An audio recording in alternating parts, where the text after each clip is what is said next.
Chers amis, bonjour. Bienvenue dans mes conseils du samedi. Aujourd'hui, nous allons parler de l'épargne et de l'investissement. Épargner, c'est mettre de côté une partie de nos gains. Si on est une personne physique, ça peut être le salaire ou les autres formes de rémunération. Ça peut être, par exemple, les dividendes qu'on gagne avec nos actions, nos investissements ou notre propre entreprise. Pour une entreprise, le gain, ça peut être les bénéfices ou encore les restes pour les organisations qui reçoivent les cotisations des membres, les subventions diverses, ainsi que les aides et appuis des bailleurs. Pourquoi épargner? Épargner nous permet d'avoir rapidement, en cas d'imprévu, de la disponibilité à portée de main. Bien évidemment, dans les États structurés, on a actuellement des systèmes d'assurance pour pouvoir protéger chacun sur plusieurs niveaux, sous plusieurs formes contre les imprévus. Mais l'épargne reste important parce que c'est rapide à décaisser. Quand notre entreprise a un problème, on peut bien évidemment effectuer des démarches pour faire des prêts, pour demander à nos clients d'avancer certains paiements des contrats, mais on peut aussi puiser dans notre épargne et c'est le plus rapide.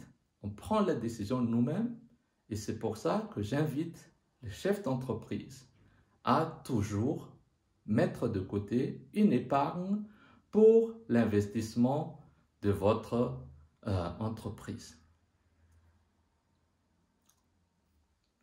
De manière générale, une entreprise est appelée à évoluer. Bien sûr, la loi nous oblige à épargner une partie de nos bénéfices. Réserve légale, réserve statutaire si les associés ou les actionnaires se sont entendus sur une certaine partie des bénéfices. Mais vous pouvez aussi décider. Par exemple, nous, on a une politique de toujours mettre 20% de nos bénéfices dans nos épargnes d'entreprise. Et c'est ça qui nous a aidés pendant les périodes de pandémie.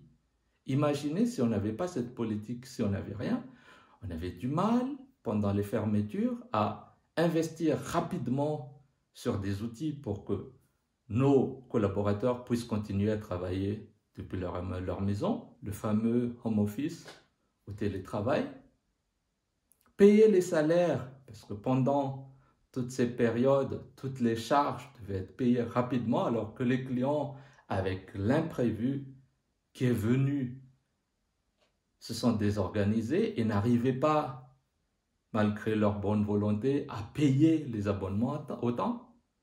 Donc tout ça pour dire que ça nous a aidé, notre épargne, à vivre cette période difficile et à s'en sortir plus ou moins facilement, jusqu'à ce que les affaires reprennent un peu leur cours normal. Une entreprise ou une société est appelée aussi toujours à évoluer. Investissez, par exemple, sur les matériels, ça évolue toujours, il faut les remplacer pendant un certain temps, il y a des pannes. Investissez dans le bien-être de l'équipe, le bureau où on est, parce que comme une entreprise est appelée à évoluer, le nombre du personnel augmente aussi, l'effectif. Donc, à un certain moment, il faut changer de bureau, avoir beaucoup plus d'espace. Tout ça demande de l'investissement. Et c'est à tout ça que sert en partie nos épargnes. C'est investir aussi sur d'autres priorités. Par exemple, chaque année, l'entreprise développe des stratégies. Et pendant ces développements de stratégies, elle est toujours appelée à investir à un certain moment. Donc, pour pouvoir investir correctement, pour entrer dans cette démarche d'amélioration pour être mieux performant toujours, de mieux en mieux, il faut avoir une caisse à portée de main qu'on peut utiliser à tout moment si besoin est. Bien sûr, l'argent qui reste dans une caisse ne produit rien. C'est pour ça qu'il faut voir la balance. Jusqu'où doit-on épargner?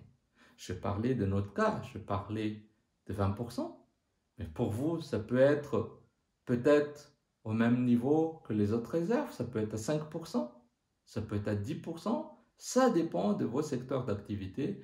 Il n'y a pas de solution unique, ni recette miracle universelle, mais tout dépend de votre façon de voir. Mais en tout cas, n'oubliez pas de toujours épargner et investir pour pouvoir aller de l'avant.